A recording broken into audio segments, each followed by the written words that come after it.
Hello दोस्तों, आज हम एक मूवी एक्सप्लेन करने जा रहे हैं जो कि एक टाइम ट्रैवल स्टोरी है और इस मूवी का नाम है डिट्टो। मूवी की शुरुआत में एक लड़की को दिखाया जाता है जो कि एक पुरानी रेडियो को क्लीन कर रही है। इसके बाद उस रेडियो को इस्तेमाल करती है। जब वो रेडियो में बात करती है लेकिन दूसरी तरफ से कोई भी रिस्पॉन्स नहीं आता है और कहती है अगर कोई भी मुझे सुन पाए तो मुझको रिस्पॉन्स करना। फिर सीन शिफ्ट होता है 1999 की सीन दिखाया जाता है जहाँ पर एक लड़का साइकिल से कॉलेज जा रहा है और इस लड़के का नाम होता है किम योंग और किम योंग कॉलेज में इंजीनियरिंग पढ़ रहा है। उसका दोस्त उसे पास जाकर कहता है तुम्हें पता है इस कॉलेज में 17 लड़कियां आने वाली हैं। जिसे सुनकर किम योंग शॉक्ड हो जाता है और कहता है क्या सच में? तो उसका दोस्त कहता है हाँ, उनमें से तो एक लड़की स्कूल में टॉप भी किया है। वो लड़की रजिस्टर तो किया है लेकिन ओरिएंटेशन के लिए नहीं आई है। तो प्रोफेसर बहुत ही चिंतित है। स्टूडेंट का प्रेसिडेंट तो वो तो अब इंजर्ड है, वो तो अब नहीं आ सकता। और यहाँ पर पता चलता है स्कूल का प्रेसिडेंट किम योंग का अच्छा दोस्त है और उसकी वजह से उसका दोस्त इंजर्ड हुआ है। तो उसका दोस्त कहता है किसी को तो अब स्कूल प्रेसिडेंट का जगह लेना पड़ेगा, तो नॉर्मली एक काम किम योंग को ही करना पड़ेगा। तो किम योंग उस लड़की का नाम पूछता है और इस लड़की का नाम होता है हानसोल। किम योंग के पास फोन नहीं होता है इसलिए वो टेलीफोन बूथ में जाता है और हानसोल के लिए एक वॉइस मैसेज छोड़ता है और 6 PM मिलने के लिए कहता है और कहता है मैं तुमको कॉलेज घुमा सकता हूँ और तुम्हारी प्लेस पे सेफली तुम्हें पहुँचा सकता हूँ और कोई भी क्वेश्चन हो तो मुझे पूछ सकते हो। ये कहने के बाद वो फोन रख देता है और बाद में हानसोल भी उसके लिए एक मैसेज छोड़ती है और कहती है मैं बिल्डिंग के सामने वेट कर रही हूँ, मुझे बहुत सारे क्वेश्चन करना है लेकिन मैसेज के थ्रू नहीं होगा। तो इसलिए किम योंग मिलने के लिए जाता है और उसी जगह पे वेट करता है और तब किम योंग पहली बार हानसोल को देखता है। हानसोल को देखते ही जैसे किम योंग की दुनिया ही थम जाता है और किम योंग को फर्स्ट साइट वाला लव हो जाता है। इसके बाद दोनों जब मिलते हैं हानसोल उससे रिक्वेस्ट करती है क्या तुम मुझे कैंपस दिखा सकते हो, मैंने तो ओरिएंटेशन मिस कर दिया है और मैं क्लब ज्वाइन करना चाहती हूँ। तो किम योंग मान जाता है। इसके बाद देखते हैं किम योंग हानसोल को घुमा घुमा कर हर जगह दिखाता है। जब कैंपस दिखा रहा होता है तभी एक रूम पे हानसोल को एक हैम रेडियो दिखती है और देखकर हानसोल एक्साइटेड हो जाती है। तो किम योंग पूछता है क्या तुम्हें वो पसंद है? तो हानसोल कहती है हाँ, मैं ट्राई करना चाहती हूँ और पूछती है स्कूल में कोई है जो हान रेडियो ऑपरेट कर सकता है? तभी किम योंग को याद आता है उसका दोस्त किम योंग संग को ये हैम रेडियो ऑपरेट करना आता है, लेकिन वो हानसोल से कहता है यहाँ पर किसी को भी हैम रेडियो चलाना नहीं आता है क्योंकि ये लोग पढ़ने में बहुत ही बिजी होते हैं। इसके बाद वो दोनों कॉलेज फ्रेंड के साथ डिनर करने के लिए जाता है। तभी एक लड़का जो कि जूनियर होता है किम योंग से पूछता है कि आफ्टर ग्रेजुएशन के बाद क्या करने वाले हैं, मतलब इसके बाद क्या किया जा सकता है। कुछ देर सोचकर किम योंग कहता है मशीन के साथ कुछ कर सकते हैं। मतलब किम योंग को भी नहीं पता है वो अपने ग्रेजुएशन के बाद वो क्या करेगा, मतलब वो अपने पढ़ाई के लिए बिल्कुल भी सीरियस नहीं है। असल में उसको मैकेनिकल इंजीनियरिंग में बिल्कुल भी इंटरेस्ट नहीं है। तभी एक सीनियर स्टूडेंट ड्रंक होकर वहाँ पर आता है और हानसोल से बदतमीजी से बात करता है और कहता है तुम तो स्कूल में टॉप हो तो फिर तुम इंजीनियरिंग को क्यों चूज किया, और साथ में हानसोल को इंसल्ट भी करने लग जाता है। हानसोल रिप्लाई में कहती है मुझे इंजीनियरिंग पसंद है इसलिए मैंने चूज किया। ये सुनकर वो लड़का हंसता है और कहता है यहाँ पर 3 टाइप का इंसान है, एक लड़का है और एक लड़की है और तुम जैसी इंजीनियरिंग वाली लड़की है। किम योंग उस लड़की को चुप करने की कोशिश करता है लेकिन वो लड़का तो चुप ही नहीं होता है और हानसोल को इंसल्ट कर जा रहा होता है। हानसोल भी और चुप नहीं बैठती है, वो भी उसकी मुंह तोड़ जवाब देती है। तो लड़का वहाँ से चला जाता है। इसके बाद हानसोल कहती है मुझे जल्दी हॉस्टल पहुँचना है नहीं तो गेट बंद हो जाएगा। इसके बाद वो वहाँ से चली जाती है और हानसोल को इस तरह देखकर तो किम योंग इम्प्रेस हो जाता है। इसके बाद किम योंग भी उसके पीछे पीछे चला जाता है और उसे हॉस्टल छोड़ने के लिए जाता है और उसी बीच में वो दोनों बातें करता है। हानसोल कहती है मेरी वजह से तुमको भी उन लोगों से झगड़ा करना पड़ा। तो किम योंग कहता है कोई बात नहीं, वैसे भी वो लोग मुझको पसंद नहीं करते हैं। तो हानसोल कहती है तुमको कोई क्यों नहीं पसंद करेगा, मुझे तो पसंद हो। तो ये सुनकर किम योंग खुश हो जाता है और ब्लश करने लग जाता है क्योंकि किम योंग भी हानसोल को पसंद करता है। और इसी बीच में बात करते करते वो दोनों हॉस्टल तक पहुंच जाते हैं और हानसोल के जाने से पहले किम योंग हानसोल से पूछता है क्या तुम कल लंच करोगे मेरे साथ? तो हानसोल मना नहीं करती है और हाँ कह देती है। तो समझ सकते हैं कि हानसोल भी किम योंग के ऊपर थोड़ा थोड़ा इंटरेस्ट दिखा रही है। इसके बाद हानसोल वहाँ से चली जाती है और किम योंग तो बहुत ही खुश होता है। तो अपने बेस्ट फ्रेंड किम योंग संग के साथ मिलने के लिए जाता है। किम योंग अपने बेस्ट फ्रेंड को कहता है कि मैं एक फिशर के साथ डेट करने वाला हूँ। इसमें उसका दोस्त ज्यादा रिएक्ट नहीं करता है। इसके बाद किम योंग अपने दोस्त से हैम रेडियो मांगता है ताकि वो सीख कर हान सोल को इम्प्रेस कर सके। लेकिन ये बात अपने दोस्त से वो नहीं कहता है। उसका दोस्त कहता है मेरे लॉकर में है, जाकर ले जाओ। तो किम योंग लेने के लिए चला जाता है और किम योंग को इतना खुश देखकर योंग सन भी खुश हो जाता है और मन ही मन कहता है एट लास्ट वो अब कॉलेज में रहेगा। असल में किम योंग मैकेनिकल इंजीनियरिंग बिल्कुल भी नहीं करना चाहता है, तो कॉलेज छोड़ने की बात कर रहा था। लेकिन अब जो हान सोल की वजह से वो कॉलेज नहीं छोड़ रहा है, तो इसके लिए योंग संग खुश हो जाता है। इसके बाद किम योंग को दिखाया जाता है जो कि हैम रेडियो घर पे ले आता है और आज लूना इक्लिप्स है, इसलिए वो बाहर जाकर मून को देखते देखते हान सोल के बारे में ही सोचता है और कुछ देर के बाद वो वहीं पर ही सो जाता है। वही दूसरी तरफ हैम रेडियो को देखते हैं जो कि उससे कुछ आवाज आ रही है। ऐसा लग रहा है कोई इस हैम रेडियो के थ्रू बात करना चाहता है। अगली सुबह देखते हैं दोनों लंच करने के लिए एक साथ मिलते हैं। इसके बाद दोनों बातें करता है, जहाँ पर किम योंग कहता है मैं तो ठीक से किसी लड़की के साथ डेट भी नहीं कर पाता। हंसल कहती क्या, मुझे तो तुमको बहुत पॉपुलर टाइप लगा। चलते चलते वो दोनों एक नोटिस बोर्ड के पास आ जाते हैं, जहाँ पर किम योंग देखता है कि वो नेक्स्ट ईयर सीनियर बनने वाला है। तो किम योंग टेंशन में आ जाता है क्योंकि वैसे भी वो इंजीनियरिंग नहीं करना चाहता है और नेक्स्ट ईयर सीनियर बनने वाला है, इसलिए टेंशन में आ जाता है। तो हांसुल कहती है मेरे डैड की कंपनी भी IMF क्राइसिस और बड़ी बड़ी कंपनी की वजह से बंद हो गया है, इसलिए मैं छोटी छोटी कंपनी को मदद करना चाहता हूँ मशीन बनाकर, ताकि मेरे पापा के बिजनेस की तरह वो भी न बंद हो जाए। तो किम योंग बिल्कुल शांत हो जाता है, वो ध्यान से हांसुल की बातें ही सुन रहा होता है। इसके बाद हांसुल उसे पूछता है तुम्हारा क्या ड्रीम है, तुम फ्यूचर में क्या करना चाहते हो। तभी किम योंग गलती से बोल देता है मैं तुमको किस करना चाहता हूँ। जब किम योंग को ध्यान आता है कि वो क्या बोल दिया है, वो कहता है मैं ऐसा कुछ बोलना नहीं चाहता था, और दोनों ही एम्बेरेस्ड हो जाता है और ये सिचुएशन बहुत ही ऑकवर्ड हो जाता है। तभी उसका दोस्त योंग सांग किम योंग को बुलाता है। तो किम योंग उस ऑकवर्ड सिचुएशन से भागने के लिए किम योंग कहता है मेरा दोस्त आया है। तो हांसुल को वहाँ पर छोड़ के अपने दोस्त के साथ वो चला जाता है। इसके बाद रात में देखते हैं जहाँ पर किम योंग घर पे आके बहुत ही रिग्रेट करता है और कहता है मैंने ऐसा क्यों बोला। तभी हैम रेडियो से आवाज़ें आती है जैसे कि कोई उससे बात करना चाहता है, और उस रेडियो से एक लड़की की आवाज़ आती है। तो किम योंग भी उससे बात करने की कोशिश करता है और कहता है मैं हैम रेडियो चलाना सीख रही हूँ। फिर अपने आप को इंट्रोड्यूस करता है और कहता है मुझे ठीक से हैम रेडियो चलाना नहीं आता है, तुम्हारे पास कोई गाइड बुक है क्या। और साथ में अपना कॉलेज की नाम भी कहता है, जिसे सुनकर म्यूनी कहती है मैं भी इस कॉलेज में पढ़ता हूँ, मैं सोशियोलॉजी डिपार्टमेंट हूँ और मुझे एक असाइनमेंट दिया है कि मुझे रैंडम लोगों की इंटरव्यू लेना है।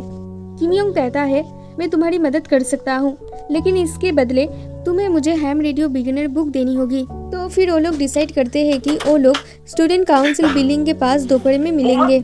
इसके बाद अगली सुबह देखते हैं जहाँ पर किम योंग उसी बिल्डिंग के सामने दोपहर से बहुत देर तक उसके लिए वेट करता है। वही दूसरी तरफ देखते हैं म्यूनी भी किम योंग के लिए बहुत देर तक बारिश में वेट करती है उसी जगह में, लेकिन दोनों मिल नहीं पाते हैं। तो समझ जा सकता है कि दोनों एक ही जगह पे खड़ा हुआ है और एक ही टाइम पे है, लेकिन दोनों ही एक दूसरे से नहीं मिल पाते हैं। इसका कारण हो सकता है दोनों की ही टाइमलाइन डिफरेंस हो सकता है। कुछ देर के बाद म्यूनी के पास एक लड़का आता है जिसका नाम होता है योंग जी। मुनी पूरी तरह से भीग गई थी, इसलिए योंग जी उसको यहाँ से लेकर जाता है। फिर योंग जी मुनी का मेकअप ठीक करता है। इसके बाद दोनों ही गरम गरम नूडल्स खा रहे होते हैं, जहाँ पर मुनी किम योंग के बारे में सब कुछ योंग जी को बताती है और कहती है किम योंग ने कहा था आज वो मुझसे मिलेगा, लेकिन अभी तक वो आया ही नहीं वहाँ पर। खाना खत्म होने के बाद योंग जी मुनी की तबीयत चेक करता है, देखता है कि उसको फीवर आने वाला है, इसलिए वो अपना ध्यान रखने के लिए कहता है और साथ में वो अपना अम्ब्रेला मुनी को दे जाता है। इसके बाद रात की सीन दिखाया जाता है जहाँ पर मुनी किम योंग को हैम रेडियो के थ्रू कहती है तुम्हारी वजह से मैं बिल्डिंग के सामने वेट करते करते भीग गई हूँ बारिश में।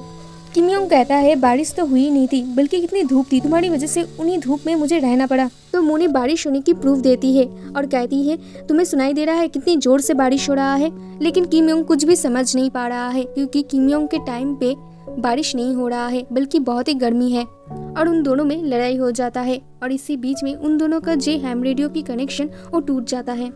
इसके बाद वो दोनों बात नहीं कर पाते हैं। अगले सुबह देखते हैं जहाँ पर मुनी क्लास में होती है और टीचर उससे असाइनमेंट सबमिट करने के लिए कहती है, लेकिन अभी तक मुनी किसी भी स्ट्रेंजर की इंटरव्यू नहीं ले पाई है, इसलिए वो नहीं दे पाती है। तो टीचर उससे जल्दी सबमिट करने के लिए कहती है। इसके बाद देखते हैं मुनी अपने दोस्तों के साथ खाना खाने के लिए जाती है और वहाँ पर देखते हैं योन जी एक लड़की के साथ आता है और मुनी भी योन जी को देख लेती है। योनजी भी उसे हाई कहता है। मोनिका फ्रेंड से देखकर कहती है कि क्या तुम दोनों सिर्फ दोस्त ही हो, ना एक दूसरे को पसंद करते हो? तो मोनी कहती है नहीं नहीं, ऐसा कुछ भी नहीं है। इसके बाद सीन शिफ्ट होता है किम योंग के ऊपर। किम योंग बास्केटबॉल खेल रहा था, तभी वहाँ पर हांसुल आ जाती है। हांसुल को देखकर किम योंग एम्बेरेस्ड फील करता है, इसलिए वो वहाँ से चला जाता है। ये देखकर हांसुल भी खुश नहीं होती है। इसके बाद देखते हैं रात में किम योंग उसके और हांसुल के बीच में क्या हुआ तो सारी बात अपने दोस्त से कहता है। योनसंग कहता है तुम उसको अवॉइड क्यों कर रहे हो, तुम्हारे ये बिहेवियर देखकर शायद वो बहुत ही डिसअपॉइंटेड होगी। किम योंग कहता है मैंने डिसाइड कर लिया है, मैं उसको डेट के लिए पूछूंगा, इतनी जल्दी करने की कोई जरूरत नहीं है, धीरे धीरे चलो। तो किम योंग कहता है नहीं, मुझे जल्दी सब कुछ करना होगा। घर जाकर मुनी और किम योंग हैम रेडियो के थ्रू फिर से बात करता है। मुनी कहती है मैं 2 घंटे तक वेट कर रही थी, तो किम योंग भी कहता है मैं भी 2 घंटे तक वेट कर रहा था। मुनी कहती है ये बहुत ही अजीब बात है, तो हम दोनों मिले क्यों नहीं। इसके बाद वो हैम रेडियो की छोड़कर मैसेजिंग ऐप के बारे में कहती है। किम योंग तो मैसेजिंग ऐप के बारे में जानता ही नहीं है। वो पूछता है मैसेजिंग ऐप क्या होता है। म्यूनी कहती है तुम क्या बोल रहे हो, तुम्हें मैसेजिंग ऐप के बारे में कुछ नहीं पता। तो किम योंग कहता है नहीं तो, ये वर्ड मैंने पहले कभी नहीं सुना। म्यूनी पूछती है तुम कौन से साल एडमिशन लिए हो यूनिवर्सिटी में। तो किम योंग कहता है मैंने 1995 में एडमिशन लिया है और अब 1999 चल रहा है। म्यूनी कहती है क्या मजाक कर रहे हो, मैंने एडमिशन लिया है 2021 में। दोनों ही एक दूसरे की बातें सुनकर हैरान हो जाती है। तो म्यूनी परेशान होकर किम योंग की सेलफोन की नंबर पूछती है। तो किम योंग जो नंबर कहता है उसे सुनकर म्यूनी हैरान हो जाती है, क्योंकि नंबर की स्टार्टिंग 0 से हो रहा है। फिर जब वो डायल करती है तो नंबर से कहा जाता है कि ये नंबर एग्जिस्ट नहीं करती है। तो मुनी और भी ज्यादा परेशान हो जाती है। तो कहती है फिर वापस से उसी जगह पे मिलते हैं फोन बूथ के सामने दोपहर के टाइम में। अगर वो 30 मिनट के बाद भी नहीं मिली तो फोन बूथ के राइट पिलर में मैसेज छोड़ देने के लिए कहती है। तो किम योंग ऐसा ही करता है, वो सेम जगह पे जाता है। मुनी की ना मिलने की वजह से वो फोन बूथ के राइट पिलर में मैसेज छोड़ देता है। वही दूसरी तरफ मुनी को देखते हैं। उसी टाइम पे मुनी वहाँ पर जाती है और फोन बूथ में राइट पिलर में मैसेज छोड़ा हुआ देखती है। देखकर ऐसा लग रहा था मैसेज बहुत ही पुरानी है और वहाँ पर लिखा हुआ था मुनी इज लायर 1999। मुनी तो ये सब देखकर बहुत ही कंफ्यूज्ड हो जाती है, तो इसके बारे में अपने दोस्तों को बताती है। वही दूसरी तरफ किम योंग को देखते हैं, जो कि हान सोल से मिलता है और उससे माफी मांगता है और कहता है उस दिन मुझे ऐसी बात नहीं करना चाहिए था। तो वापस से दोनों फ्रेंड बन जाते हैं। इसके बाद रात में देखते हैं मुनी फिर से किम योंग के साथ हैम रेडियो से बात करती है, लेकिन इस टाइम मुनी बहुत ही अपसेट होती है, क्योंकि वो योनजी से मिलने गई थी और उसे पता चला था योनजी एक सेमेस्टर ऑफ दे रहा है, क्योंकि उसके पैसों की जरूरत है और वो पैसे कमाने के लिए एक सेमेस्टर ऑफ दे रहा है, इसलिए वो एक रेस्टोरेंट पे काम कर रहा है। योनजी उसे अच्छे से पढ़ाई करने के लिए और खुद का ध्यान रखने के लिए कहता है और मुनी भी उसे अपना ध्यान रखने के लिए कहती है। और ये सब बातें वो किम योंग से शेयर करती है और कहती है मुझे लगी थी कि मैं योनजी के बारे में सब कुछ जानती हूँ, लेकिन ऐसा नहीं है, मैं गलत थी, उसके कंडीशन के बारे में मैं कुछ भी नहीं जानती थी। इसके बाद मुनी पूछती है तुम कुछ कहने वाले थे, वो क्या था। तो किम योंग कहता है हाँ, असल में मैं अपने सोलमेट से मिला हूँ, जब भी मिलता हूँ मुझे बहुत ही अच्छा लगता है। किम योंग हांसुल के नाम नहीं कहता है और मुनी समझ जाती है कि वो जिसकी बात कर रही है उसे किम योंग बहुत ही पसंद करता है। तो मुनी उसे डेटिंग के लिए बहुत सारी टिप्स देती है, जैसे कि उसकी हेयर स्टाइल, ड्रेसिंग स्टाइल, कौन सी जगह पे उसे ले जाना चाहिए और बहुत कुछ। और किम योंग ऐसा ही करता है और हांसुल उसे देखकर इम्प्रेस हो जाती है और किम योंग उसे मूवी दिखाने के लिए भी ले जाता है और साथ में घूमने के लिए भी जाते हैं और वहाँ पर बहुत एंजॉय करते हैं। वहीं दूसरी तरफ टीचर मुनी से कहती है तुम्हारा इंटरव्यू कैसा चल रहा है। तो मुनी कहती है मैं एक 1999 स्टूडेंट की इंटरव्यू ले रही हूँ। टीचर कहती है तुम्हारा थीम्स क्या होगी। तो मुनी कहती है ड्रीम्स एंड लव। रात में देखते हैं मुनी और किम योंग बात कर रहे होते हैं, जहाँ पर मुनी उसका इंटरव्यू लेकर अपना असाइनमेंट पूरा करने की कोशिश करती है। मुनी कहती है तुम्हें अब अपनी दिल की बात अपने सोलमेट से कह देना चाहिए। तो किम योंग ऐसा ही करता है, वो अपनी दिल की बात हांसुल को कह देता है और हांसुल भी उसे पसंद करने लगी थी, तो हांसुल हाँ कह देती है। ये सुनकर तो किम योंग बहुत ही खुश होता है और उसका खुशी का ठिकाना नहीं रहा। फिर वो सीधा जाकर मुनी को ये बात कहता है और कहता है कि मैंने अपना फीलिंग्स कॉन्फेस कर दिया है और वो अब बहुत बहुत ज्यादा खुश है। और साथ में मुनी को थैंक यू भी कहता है तुम्हारी एनकरेज की वजह से मैंने अपनी फीलिंग्स कॉन्फेस कर पाया। इसके बाद वो पूछता है क्या तुम्हारे लाइफ में कोई है जो तुम उसको पसंद करते हो। मुनी कहती है हाँ, हम दोनों 7 साल से दोस्त हैं। वो हमेशा उससे बोलने की कोशिश करती है लेकिन कह नहीं पाती है। अगर फ्रेंडशिप टूट गया तो इस वजह से। तो किम योंग उसे कहता है तुम्हें इतना इजीली गिव अप नहीं करना चाहिए। ऐसे ही बातें करते करते मुनी को याद आती है कि किम योंग ने भी मैकेनिकल इंजीनियरिंग किया है और उस टाइम पे उसका डैड भी मैकेनिकल इंजीनियरिंग पे था। तो मुनी उससे पूछती है क्या तुम मेरे डैड योंग संग को जानते हो? किम योंग कहते हैं हाँ बिल्कुल, वो मेरा अच्छा दोस्त है। तुम उसको डैड क्यों कह रही हो? क्या तुम उसकी बेटी हो? तुम ऐसा मजाक मत करो। मुनी कहती है नहीं, मैं सच बोल रही हूँ। मुझे लगता है तुम पास्ट से बोल रहे हो और मैं प्रेजेंट से। मुझे लगता है ये हैम रेडियो एक टाइम मशीन है। मुनी ये भी कहती है जो हैम रेडियो मैं यूज कर रही हूँ वो मेरे डैड का है जो हाई स्कूल में करता था। लेकिन किम योंग फिर भी यकीन नहीं कर रहा है और कहता है हैम रेडियो भी योन संग का है। तो मुनी उसे यकीन दिलाने की बहुत कोशिश करती है और कहती है तुम जो हैम रेडियो यूज कर रहे हो उसकी लेफ्ट साइड पे एक स्टिकर है। ये सुनकर किम योंग भी उस स्टिकर को ढूंढने की कोशिश करता है लेकिन नहीं मिलता है उसे और कहता है यहाँ पर कोई भी स्टिकर नहीं है। तो मुनी उसे यकीन दिलाने के लिए कहती है कि तुम्हें पता है मेरी मॉम हानसोल के बारे में, और साथ में कहती है मेरी मॉम और डैड स्टूडेंट काउंसिल के एक पार्ट थे। जिसे सुनकर किम योंग के पैरों से जमीन ही हट जाता है और पूरी तरह से शॉक्ड हो जाता है और मुनी से कहता है तुम मुझसे झूठ मत बोलो। तो मुनी कहती है मैं क्यों झूठ बोलूंगी, बल्कि वो दोनों कॉलेज के टाइम पे काफी फेमस कपल थे। लेकिन ये बात बिल्कुल भी किम योंग यकीन नहीं करना चाहता है और बहुत ही गुस्सा हो जाता है और गुस्से में हैम रेडियो की वायर वो खींचकर निकल देता है। फिर जो कनेक्शन था वो भी टूट जाता है। इसके बाद मुनी अपने पेरेंट्स के रूम में जाती है और वहाँ पर जो फैमिली फोटो थी उसमें योन सांग और हानसोल और उसकी पिक थी। तो मुनी सच ही कह रही थी कि वो उन दोनों की बेटी है और उनके घर में जो टर्टल है वो भी किम योंग के घर में था। अगली सुबह देखते हैं किम योंग जल्दी जल्दी कॉलेज जाता है। इसके बाद वो हानसोल को ढूंढने लग जाता है। तभी वो देखता है कि हानसोल योंग सांग से बात कर रही है। फिर वो जैसे तैसे करके अपनी बाईसाइकिल को रखकर हानसोल और योंग सांग के पास आता है और उन दोनों को दूर करता है। फिर वो योंग सांग को लेकर जाता है और अकेले में पूछता है क्या तुम किम मुनी को जानते हो? क्या तुम दोनों मिलकर मुझसे मजाक कर रहे हो? योंग सांग कहता है मुझे नहीं पता ये कौन है। और हानसोल किम योंग की इस तरह बिहेवियर देखकर बहुत ही हैरान हो जाती है। तो किम योंग हानसोल को उससे दूर करने के लिए वहाँ से ले जाता है और हानसोल से कहता है कि तुम्हें कुछ भी जरूरत हो तो मुझे पूछना, और कहता है कि तुम योन सांग के साथ क्या कर रहे थे? तो हानसोल कहती है असल में वो स्टूडेंट काउंसिल की प्रेसिडेंट है ना, और मैं फ्रेशमैन रिप्रेजेंटेटिव बनना चाहती हूँ और उसी बारे में बात कर रहे थे। तो किम योंग कहता है तुम क्यों बनना चाहती हो? इस तरह किम योंग का बिहेवियर देखकर हानसोल को बहुत ही अजीब लगता है। तभी किम योंग देखता है कि पास से योंग संग जा रहा है तो हानसोल को हाइड कर लेता है और ये सब बिहेवियर हानसोल को और भी ज्यादा अजीब लगती है। वही दूसरी तरफ मुनी को देखते हैं जो कि 1999 ग्रेजुएशन बुक में अपने डैड की फोटो और किम योंग की फोटो ढूंढने की कोशिश करती है, लेकिन किम योंग की फोटो कहीं पर भी नहीं मिलती है। वही दूसरी तरफ किम योंग इतना ज्यादा परेशान होता है कि हमेशा ही वो हानसोल के साथ रहता है। वो मीटिंग में भी हानसोल के साथ रहता है जहाँ पर बाहर वाले बिल्कुल भी अलाउड नहीं थे।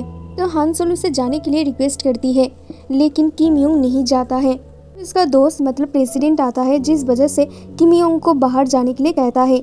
योंग सांग किम योंग से पूछता है तुम्हें हुआ क्या है, लेकिन किम योंग कुछ नहीं कह पाता है। तो उसका दोस्त कहता है मैं समझ सकता हूँ, तो अब जा। इसके बाद देखते हैं किम योंग बाहर बैठा हुआ है और बहुत ही परेशान होता है। उसे समझ नहीं आ रहा है उसे क्या करना चाहिए क्या नहीं करना चाहिए। इसके बाद रात में देखते हैं किम योंग घर लौटता है और देखता है उसका दोस्त उसके लिए बैठा हुआ है। किम योंग कहता है लगता है मैं लव की वजह से पागल हो रहा हूँ। योंग संग कहते हैं हाँ तुम तो अब ड्रॉप आउट करने की सोच रहे होंगे। मुझे पता है तुम राइटर बनना चाहते हो और मुझे ये भी पता है तुम्हें कौन सी चीज़ पसंद आता है और कौन सी नहीं पसंद आता है। किम योंग कहता है मैं हार नहीं मानूंगा। तो योंग संग कहता है कौन सी चीज़ पे, तुम्हारे लव पे या तुम राइटर बनने के सपने पे।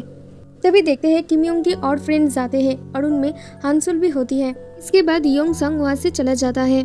इसके बाद जब हानसोल किम योंग के रूम में जाती है और हैम रेडियो को देखती है, जिसे देखने के बाद हानसोल बहुत ही खुश हो जाती है और कहती है क्या तुम मुझे चलाना सिखाओगे?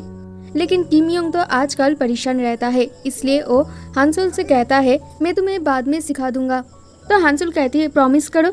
इसके बाद वो प्रॉमिस के तौर पे उसकी और किम योंग की फोटो स्टिकर लगा देती है। फिर किम योंग तो शॉक्ड हो जाता है और उसकी दिल ही टूट जाता है और कहता है तो फिर मुनी सच ही कह रही थी, और वो रोने लगता है। वही दूसरी तरफ मुनी को देखते हैं जो कि अपने डैड की चीज़ों को साफ कर रही थी। तभी उसे अपनी डैड की एक एल्बम मिलती है जहाँ पर उसकी डैड की स्कूल की फोटो लगा हुआ था और वहाँ पर किम योंग की फोटो भी लगा हुआ था और फाइनली किम योंग की फोटो उसे मिल जाती है। तभी उसकी मॉम की मतलब हानसुल की कॉल आती है। वो अपने मॉम से जो भी बात करती है वो सारी बातें यूनजी को कहती है कि यही मेरा मॉम की फर्स्ट लव थी, लेकिन अचानक से वो गायब हो गया था। लगता है ये सब मेरी वजह से हुआ है। अगर मैं वो सब नहीं कहता तो आज ये सब कुछ भी नहीं होता।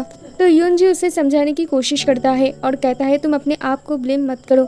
इसके बाद पास्ट की सीन दिखाया जाता है जहाँ पर कॉलेज में बास्केटबॉल मैच हो रहा है और वहाँ पर किम यूंग भी खेल रहा है, लेकिन किम यूंग की ध्यान बास्केटबॉल मैच पे नहीं होता है, हानसुल के ऊपर होता है, क्योंकि हानसुल के पास में योनसंग आकर बैठ गया है। इसके बाद दोनों ही कैमरे के अंदर कुछ देख रहा है।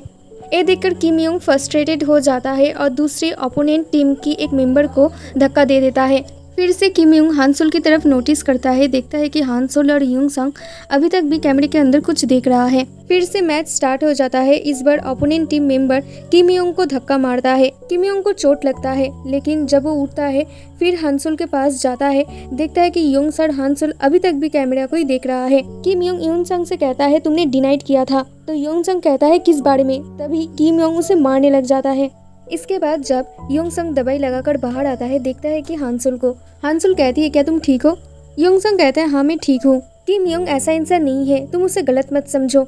असल में मैं हमेशा ही उसे पढ़ाई करने के लिए डांटते रहता हूँ, इसलिए वो शायद गुस्सा हो गया है, तुम उसे गलत मत समझो। इसके बाद किम यूंग को देखते हैं जो कि घर जाकर मुनी के साथ बात करने की कोशिश करता है, लेकिन उस टाइम पे मुनी घर पे नहीं होता है, इसलिए वो मुनी से बात नहीं कर पाता है।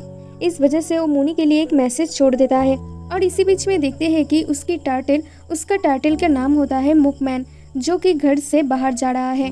किम यूंग हैम रेडियो में कहता है मैं इसको अवॉइड नहीं कर सकता हूँ, मेरी दिल पूरी तरह से सस्पियस है। और लास्ट क्वेश्चन पूछता है क्या उसका ड्रीम फुलफिल हो गई है, क्या वो अच्छी लाइफ जी रही है। ये बोलकर वो माइक नीचे रख देता है। इसके बाद वो कहता है अगर मैं हानसुल से डेट करता रहूंगा तो मुनी नहीं पैदा होगी और इस दुनिया में ही एग्जिस्ट नहीं करेगी। इसके बाद जब अपने मॉकमैन की तरफ देखता है कि उसकी मॉकमैन वहाँ पर नहीं है। इसके बाद वो घर में हर जगह ढूंढने लग जाता है, लेकिन जब वो नहीं मिलता है वो बाहर भी देखता है। इसके बाद वो ढूंढते ढूंढते रोड पे चला आता है और रोड होके कहता है तुम तो प्लीज अब मत जाओ। और बारिश भी स्टार्ट हो जाता है। ढूंढते ढूंढते वो देखता है कि योनसंग और हानसुल के पास उसकी मॉकमैन है और हानसुल और योनसंग एक साथ है। ये देखकर किम यूंग की दिल ही टूट जाता है। फिर वो बहुत रोता है। इसके बाद वो घर चला जाता है और लास्ट बार के लिए मुनी से कहता है मेरे लिए हानसुल सब कुछ है, अगर वो टर्न बैक भी करता है तो हानसुल को इतना ही प्यार करेगा। फिर वो कहता है आई एम साइनिंग ऑफ। इसके बाद मुनी उसे हैम रेडियो पे कनेक्ट करने की कोशिश करती है, लेकिन उसको कभी कनेक्ट नहीं कर पाती है और इसी तरह किम यूंग अचानक से 1999 में गायब हो जाता है। इसके बाद देखते हैं मुनी अपनी असाइनमेंट सबमिट करती है, जो कि बहुत ही अच्छा होता है। इसके बाद जब वो क्लास से बाहर आता है, यूनजी दौड़ के उसके पास आता है और उसको एक बुक देता है जो कि एक टाइम ट्रेवल के बारे में लिखा हुआ था। यूनजी कहता है ये बुक तुम जिससे हैम रेडियो से बात करते थे, ये बुक उसी का ही है, मतलब किम यूंग का। वो अब बहुत ही फेमस राइटर है। ये सुनकर मुनी हैरान हो जाती है। यूनजी कहता है आज वो बुक साइन करने वाला है, तुम जाकर मिल सकते हो उससे। इसके बाद मुनी उस लोकेशन पे दौड़ के जाती है। इसके बाद मुनी अपना बुक जब किम यूंग को देती है और अपना फुल नेम बताती है तो किम यूंग पहचान जाता है ये वही मुनी है। मुनी को देखकर वो स्माइल करता है, फिर इस बुक पे साइन कर देता है और उससे कहता है क्या मॉकमैन ठीक है। मुनी कहते हैं हाँ और कहती है मैं जानती हूँ, यू आर माई मिराकल। फिर वो वहाँ से चली आती है और बुक की फ्रंट पेज में देखती है कि किम यूंग ने उसके लिए लिखा है कि हमेशा अपने दिल की बात सुनना और अपने काम में ऑनेस्ट रहना, तुम्हारे पुराने फ्रेंड। और एंड में दिखाया जाता है मुनी अपनी फीलिंग्स को यूनजी के सामने कॉन्फेस कर देती है और यूनजी भी हाँ कह देता है और यहीं पर ही हैप्पी मूवी एंड हो जाता है। आपको मेरा एक्सप्लेनेशन कैसा लगा वो कमेंट में ज़रूर बताइए और देखने के लिए बहुत बहुत शुक्रिया। तब तक के लिए बाय एंड थैंक यू।